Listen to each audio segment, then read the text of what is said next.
Comandante Unidade Polícia Militar, Valentil Força Defesa Timor-Leste, FFDTL, foi posseba membro Polícia Militar Fon Tinangri Uroro Noloresing Rua, Naintol Noloresing itu.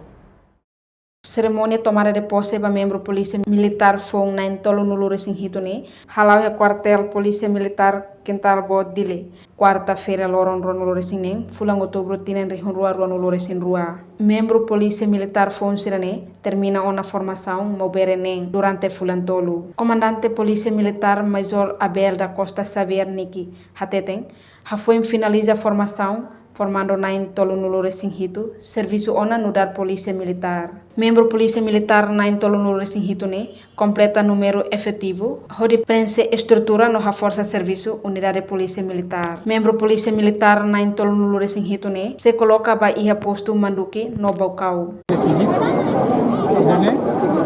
Partir hoje bato nível serviço na efetivo Polícia Militar.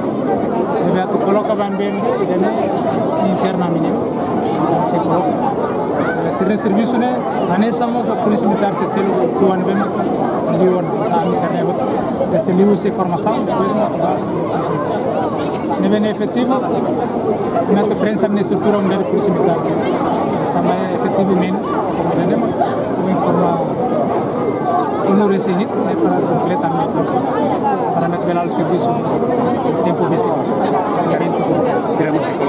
Cerimônia tomada de posse para membro Polícia Militar ne, assiste direita os representantes chefe Estado-Maior General FFDTL, no família os membro Polícia Militar Fon nain tolo Noloresing itu. Reportagem equipa cobertura televisão Timor Post.